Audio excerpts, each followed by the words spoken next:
پارہ آج کی نماز تراویح میں ہم نے پڑھا اور سماعت کیا ہے۔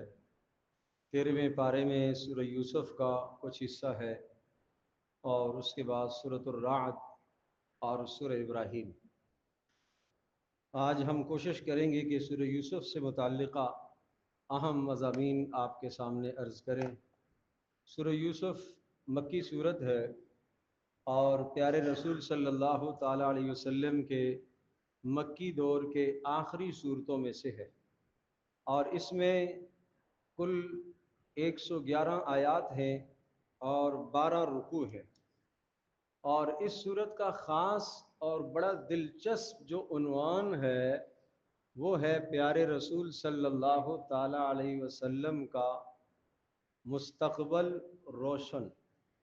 رسول اکرم صلی اللہ علیہ وسلم کو اس سورہ مبارکہ میں پیشنگوئی کی گئی کہ آپ کا مستقبل عنقریب بہت روشن ہونے والا ہے، اور ایک مثال اور تمثیل اور ایک واقعہ سمجھایا گیا کہ جس طرح سے یوسف علیہ السلام کے برادران نے یوسف علیہ السلام کے ساتھ حسد کیا تھا اور اذیتیں دی اور تکلیفیں دی، بالآخر یوسف علیہ السلام کو مصر جانا پڑا اور اپنا علاقہ ارض شام کو چھوڑنا پڑا اور اپنے والد سے ایک طویل زمانہ جدائی برداشت کرنی پڑی۔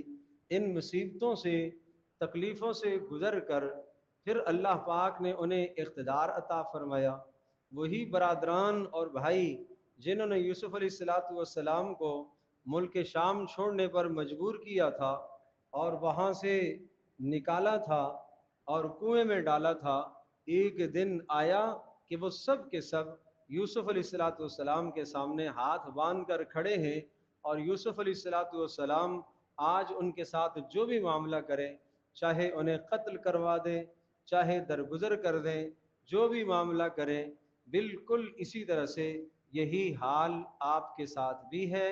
آپ کی قوم بھی آپ کے ساتھ دشمنی پر تلی ہوئی ہے، حسد پر تلی ہوئی ہے، اور آپ کو بھی بالآخر مکہ چھوڑنا پڑے گا، اور پھر ایک زمانے کے بعد اللہ آپ کو اقتدار عطا کرے گا، اور یہی جو آپ کو ستانے والے ہیں یہ آپ کے سامنے ہاتھ باندھ کر اسی طرح سے کھڑے ہوں گے جیسا کہ یوسف علیہ السلام کے سامنے ان کے برادران تھے، اور جیسا یوسف علیہ السلام نے کہا تھا لا تثریب علیکم اليوم، کہ آج تم سے کسی قسم کا مواخذہ نہیں کروں گا، اللہ تمہیں درگزر فرمائے۔ پیارے رسول صلی اللہ تعالیٰ علیہ وسلم بھی مکہ سے ہجرت کر کے مدینہ طیبہ تشریف لے گئے۔ 8 سال کی محنت کے بعد مکہ فتح ہوا۔ رسول اکرم صلی اللہ علیہ وسلم کے سامنے وہی جانی دشمن کھڑے تھے، اور آپ علیہ السلام نے یہی جملہ بولا لا تثریب علیکم اليوم، آج میں تم سے کوئی مواخذہ نہیں کرتا، یغفر اللہ لکم، جاؤ اللہ تمہیں معاف کر دے، میں نے تمہیں درگزر کر دیا۔ تو پیارے رسول صلی اللہ علیہ وسلم کو اس مستقبل کے بے انتہا روشن ہونے کی بشارت دی گئی، اور پھر اس سورہ کو قرآن کریم میں ایک عجیب انداز سے ذکر کیا گیا۔ یہ سورہ مبارکہ حضرت یوسف علیہ السلام کی زندگی پر مشتمل ہے۔ پہلی 2 آیتیں چھوڑ دیں اور آخری رکوع چھوڑ دیں، پہلی 2 آیتوں میں تمہید ہے، اور آخری رکوع کے اندر پھر اس صورت سے حاصل شدہ جو اسباق ہیں ان اسباق کا خلاصہ ذکر کیا گیا۔ بیچ میں جتنا مضمون ہے سارا کا سارا یوسف علیہ السلام کی کہانی ہے۔ یوسف علیہ السلام کی ایک بہت طویل زندگی کو اللہ پاک نے بچپن سے لے کر جوانی تک، جوانی سے لے کر بڑھاپے تک، اور بڑھاپے سے لے کر موت تک کے حالات ذکر فرمائے۔ اور سمجھ لیجئے کہ حاسد اور محسود، حسد کرنے والا جس سے حسد کیا جاتا ہے، حاسد کا کیا نقصان ہوتا ہے حسد کرنے سے، محسود کو اللہ کتنے بلند رتبے عطا کیا کرتا ہے، حاکم کے قوانین کیا ہیں، محکوم کے قوانین کیا ہیں، اسی طرح سے قید کے قوانین کیا ہیں، قیدی کے قوانین کیا ہیں، رہائی کے قوانین کیا ہیں، اور اسی طرح سے قحط سالی کے قوانین اور ضابطے کیا ہیں، اور اسی طرح سے جب ملک میں رزق کی فراوانی ہو، خوش سالی ہو، تو پھر کیا صورتحال ہوتی ہے، عوام کے کیا قوانین، رعایا کے کیا ہیں، حاکموں کے کیا ہیں، اور اسی طرح سے جب تمہارے اوپر ایک فتنہ بے حیائی کا امنڈ کر آ جائے تو اس حال میں تم نے کیسے مقابلہ کرنا ہے، اور عصمت اور پاک دامنی کو کیسے برقرار رکھنا ہے، اور اگر تمہارے سامنے ظلم اور زیادتی آ جائے تو ظلم اور زیادتی کا جواب عدل سے، انصاف سے آپ نے کس طرح سے دینا ہے، یہ سب کے سب معاملات سورہ یوسف میں ذکر ہے۔ اور پھر یوسف علیہ السلام کے واقعے سے بس ایک بات یہ ذکر کرتا ہوں کہ آپ یہ سمجھ لیجئے کہ آپ ایک تصور فرما لیں، یوسف علیہ السلام ملک شام کے ایک پسماندہ علاقے کنعان کے رہنے والے تھے، اور وہاں کا ماحول انتہائی دیہاتی زندگی کا ماحول تھا، بھیڑ بکریاں چرانے کا ماحول تھا، اور یوسف علیہ السلام کو اللہ نے ایک اقتدار پر لانا تھا۔ ہر نبی کو اقتدار پر یا ہر نبی کو نبوت دینے سے پہلے اللہ تبارک تعالیٰ نے نبی کی تربیت کی ہے، نبی کی 40 سال 30 سال تربیت ہوتی ہے، اور خاص اللہ کی نگہداشت اور تربیت میں وہ پرورش پاتا ہے، اور پھر جا کے وہ قوم کے سامنے اپنی بات کو پیش کرتا ہے۔ پیارے رسول صلی اللہ تعالی علیہ وسلم نے بھی اپنی قوم کے درمیان میں 40 سال کا زمانہ گزارا، اس کے بعد اللہ نے نبوت عطا فرمائی۔ یوسف علیہ السلام کا بچپنا اپنے والد محترم کے ساتھ کنعان میں گزرا، اور والدہ محترمہ کا انتقال ہو گیا۔ یوسف علیہ السلام کے والد حضرت یعقوب علیہ السلام اللہ کے نبی ہیں، یعقوب علیہ السلام کے والد حضرت اسحاق علیہ السلام وہ اللہ کے نبی ہیں، اسحاق علیہ السلام کے والد حضرت ابراہیم علیہ السلام اللہ کے نبی ہیں۔ آپ علیہ السلام سے پوچھا کہ اللہ کے رسول کس کا خاندان سب سے اعلیٰ ہے؟ آپ نے فرمایا کریم بن کریم بن کریم بن کریم کا، یعنی یوسف بن یعقوب بن اسحاق بن ابراہیم، چاروں پیغمبر ہیں۔ اتنا عظیم کریم خاندان کبھی بھی آدم علیہ السلام سے لے کر محمد رسول اللہ صلی اللہ علیہ وسلم تک نہیں آیا کہ 4 پیغمبر ہیں، گویا کہ بیٹا بھی، باپ بھی، دادا بھی، پردادا بھی اللہ کے نبی ہیں، اللہ کے نبی ہیں۔ تو وہاں ایک زمانہ یوسف علیہ السلام نے گزارا۔ یعقوب علیہ السلام کی 3 شادیاں تھیں، اور 3 شادیوں سے اللہ پاک نے 12 بیٹے دے رکھے تھے، اور حضرت یوسف علیہ السلام اور ان کے ایک اور بھائی تھے حضرت بنیامین، تو یہ 2 ایک ماں سے تھے، اور یہ دونوں سب سے چھوٹے تھے، اور باقی جو 10 تھے وہ دوسری بیویوں سے تھے۔ تو ان دونوں کی والدہ کا انتقال ہو گیا، اور حضرت یعقوب علیہ السلام ان سے زیادہ پیار اس لیے کرتے تھے کہ ماں کا انتقال ہو گیا تھا، چھوٹے چھوٹے رہ گئے تھے، اور یوسف علیہ السلام کو ہر وقت اپنے ساتھ ہی لگائے رکھتے تھے، اور ساتھ ساتھ ان کی بہت زیادہ یوں سمجھ لیجئے کہ یوسف علیہ السلام کی ہونہاری اور تیزی اور یوسف علیہ السلام کی فہم و فراست اس بات کی طرف اشارہ کر رہی تھی کہ بڑا ان کو مقام ملنے والا ہے۔ چنانچہ خواب دیکھا، خواب میں یہ دیکھ رہے ہیں کہ جناب 11 ستارے اور سورج اور چاند یہ مجھے سجدہ کر رہے ہیں۔ اپنے والد محترم کے سامنے اس خواب کا تذکرہ کیا، والد محترم نے فرمایا اس خواب کو بھائیوں سے ذکر نہ کرنا، اس لیے کہ حسد میں مبتلا ہو جائیں گے۔ پتہ یہ چلا کہ جو باتیں نوٹ کرنے کی ہیں وہ نوٹ فرمائیے اور ان سے سبق حاصل کیجئے۔ پتہ یہ چلا کہ اگر اولادوں میں مختلف صلاحیتیں ہیں تو باپ کو چاہیے کہ اپنی اولادوں کو سنبھالے۔ اگر ایک بیٹے میں صلاحیت ہے تو اس کی ہر صلاحیت کو دوسرے کے سامنے ذکر نہ کرے، دوسرے کو طنز نہ کرے، تو کیا نکمہ ہے،